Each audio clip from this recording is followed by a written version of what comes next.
I'm going to show you guys the best sorceress lightning build in the entire game. This thing is insane. We get crazy AoE clear. We have crazy single target damage. We have good survivability. We have good mobility. This build is just amazing all around. So I'm going to go ahead and get into this, guys, and show you guys how you can also be a totally OP lightning sorceress or sorcerer in Diablo 4. Before this, we're going to need our abilities. We're going to need legendary affixes, aspects, enchanting items. We're going to need all sorts of different things in order to make this all come together. More than just that. So let's start with the skill tree. That's the easiest way to get through this. Arc Lash is your bread and butter. This does more damage than like anything in the game just about, at least for sorcerers. This one just does a crazy amount of damage. You're also want to max this out no matter what. You're going to want to upgrade it, and then you're going to want to upgrade it to Glinting Arc Lash, which makes it so when you hit a stunned enemy with it, it reduces your cooldown. That synergizes with it because every 10 times you swipe, it stuns all enemies it hits. So if you're AoE farming, then it'll make you get all your cooldowns back basically, like instantly. It's crazy. Then for core skills, this is where I deviate from some other builds, is that I don't think any of these core skills are good. Now, people lose their actual minds over me not having Chain Lightning. I don't know. Chain Lightning just sucks ass, guys. Like, the only thing it's good for is when there's a boss and there's literally no one else. It's just you and the boss and no other enemies in the room. That's the only time, and if you're going to get Chain Lightning, you can, and we could swap out one of the abilities in this build for it potentially, which would be Blizzard. So it's either Blizzard or this, but Blizzard works way better, and I'll get to why that isn't a reason, the reasons for that in just a moment. So, yeah, we're going to skip all core skills, and no passives from these either. All these passives over here are not very good in my opinion. Okay, defensive skills is where it's at. Now, we get Teleport. This is for a lot of reasons. One is survivability. The other is mobility and like just making the game so you can farm faster, you can move faster, because ideally you'll get to where you're so OP that you can sacrifice an ability for the mobility so that A, you have survivability, but also so that you can get through the map faster and just farm the enemies faster. It literally makes you progress your game faster by a lot to have teleport, in my opinion. And again, just survivability, consistency. And then the other thing that we want here is we're going to want Ice Armor and Frost Nova, and you can swap out Ice Armor with Flame Shield. We'll talk in a second. So because of that, let's go straight to Frost Nova.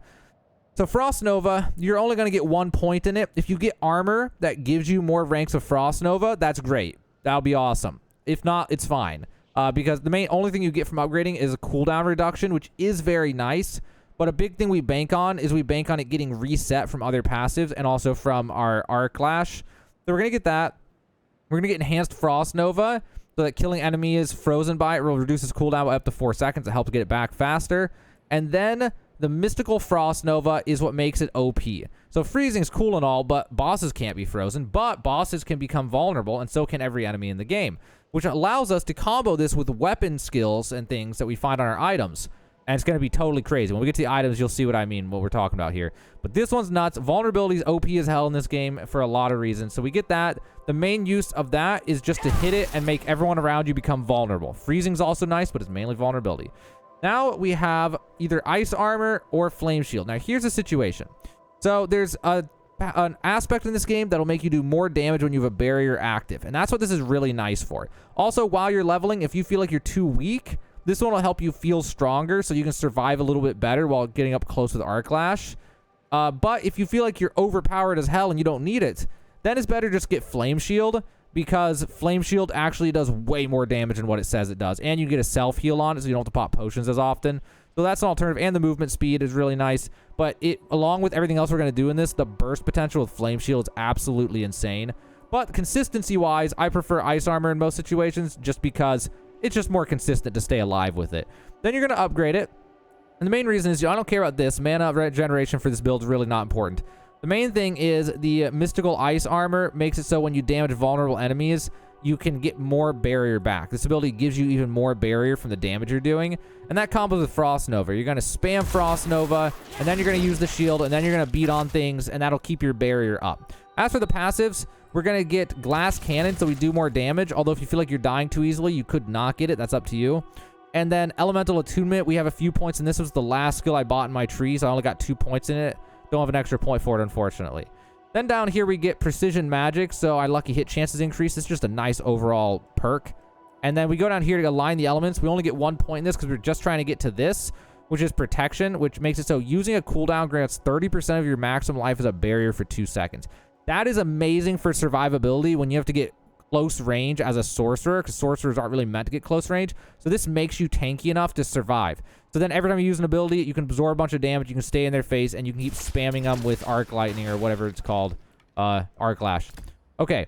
Then we go down to this tree. This is where I get Blizzard. I literally just get 1 point in Blizzard. I don't care about the damage. It does do decent damage, though, actually.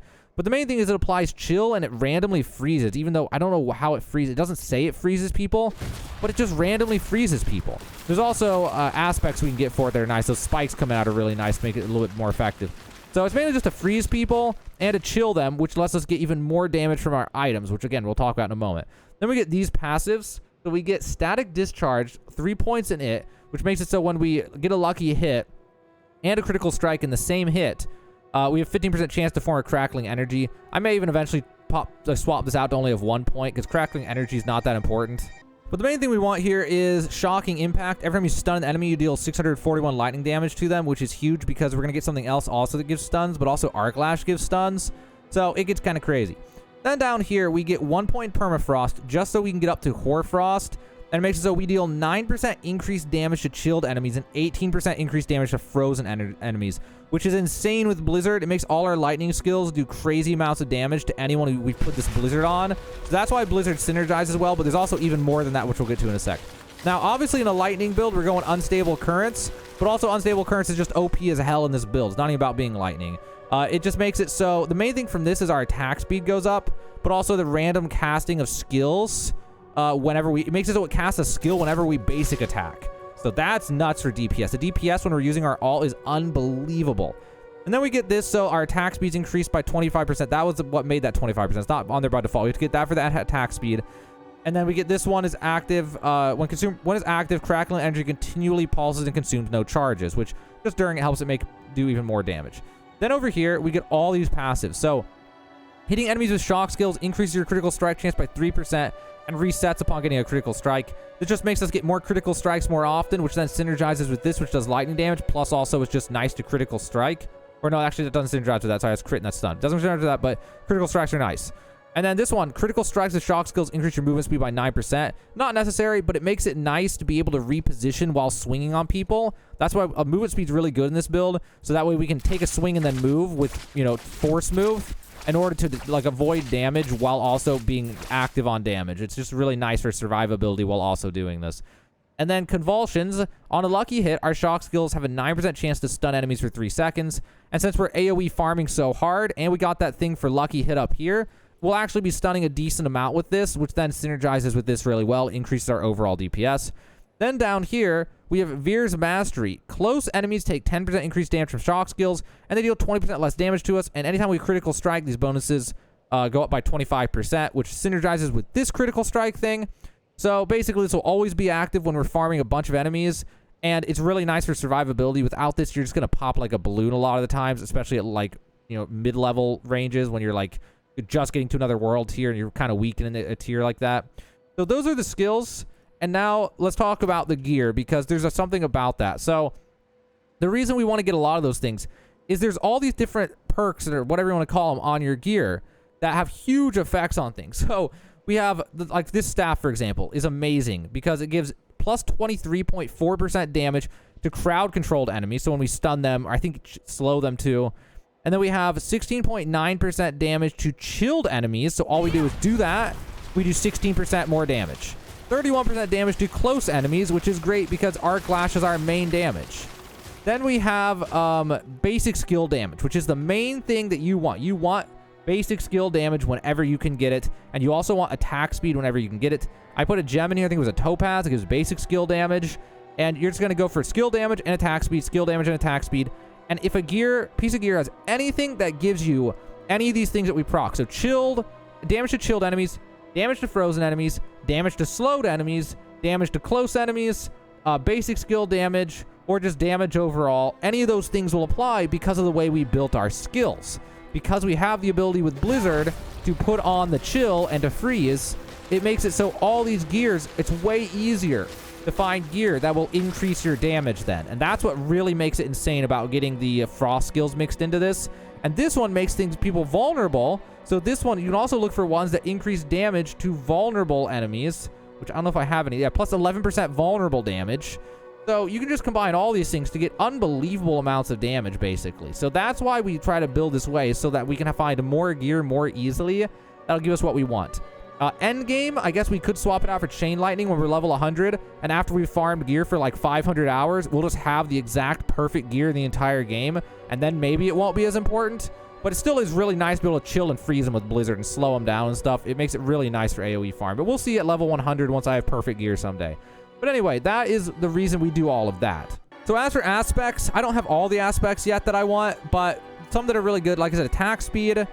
We have ones where when my core skills hit, I gain attack speed, which would be better for a chain lightning build. But also I have this thing over here where this is an insanely good one for this build. While unstable currents is not active, your shock skills have a 6% chance to trigger a free cast from it. What that does is make it so your arc lash has a 6% chance to just cast a random shock skill. And you could theoretically find one that's higher than 6%, I assume, since these imprints can be found at different, levels, basically. So, maybe you can find one with 10% or something like that. And then another good one is when Blizzard's cast makes ice spikes pop up that do more damage. That's a good one. And then we also have this one right here, and this is the weakest one you can find. You can find one that's 5% or more. Taking direct damage has a chance to reset the cooldown of one of your defensive skills. This one is broken OP for this build, because then it lets you spam this one more often, because that's a defensive skill, and this, which makes you be able to stay alive longer, which is also insanely good. So that's a good one. This one's also really good because it just gives you a barrier every 30 seconds. And that one, if you can find one that gives a high enough barrier, I know there's ones higher than that. This one, for example, 1,724. I need to swap that out at some point at the occultist. But ones that give barrier are also insanely good like that. Now, there's one I don't have on here right now, but there's one that makes it so when you have a barrier active, you do extra damage. And this build makes you have barriers active very frequently, so that one's insane. Another one is when you stand still, you start doing more damage, up to like 25 or 30% more damage, something like that. That one can be good, but it's risky when you get to torment difficulty and stuff. But if you get to where you're really OP and you're just farming, then yeah, it makes it you stand still, you do more damage. That's also stack insanely well with everything that we're doing. So here's the one: deal increased damage while barrier is active. That one's also unbelievably crazy. This one's also good. Gain increased armor for 4 seconds when you deal any form of damage, stacking up to 25%.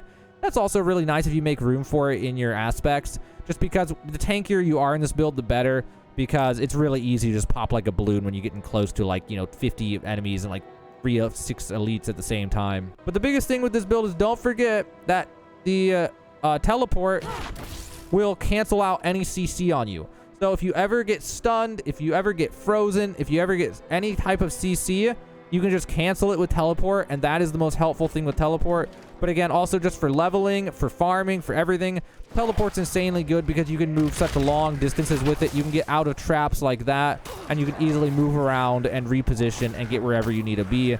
It's just really good to keep yourself in a good position for good damage. But yeah, once you have all this stuff, then you'll be able to farm the hell out of enemies with this build. And the more stuff that you get that stacks with it, all the stuff I told you about. So there was the things that increase your damage versus vulnerable enemies, things that increase your damage versus slowed enemies, things that increase your damage versus frozen enemies, just all that stuff. The more things like that that you get, the more damage that you'll be able to do. So hopefully this video helped you out, guys. This is, in my opinion, like the best way to build a lightning sorcerer. And like I said, later on, once you're level 100 and you have perfect gear, you could swap out Blizzard for chain lightning. But in my opinion, on the lower levels and mid levels, chain lightning kind of sucks. The only thing it's good for really is this scenario right here where I have to clean up the ads who are ranged and they just jump away from me. That's like really the only thing it's super good for. But the damage on it is not nearly as good as people make it out to be. I've tried it a million times, and its damage just honestly sucks compared to just spamming this on them and using Blizzard and chaining all the things and getting all these things to combine the damage and stuff like that. But yeah, so that's it, guys. Hopefully this video helped you out. Hopefully now you have a better idea how to build your lightning sorceress to be super OP in Diablo 4.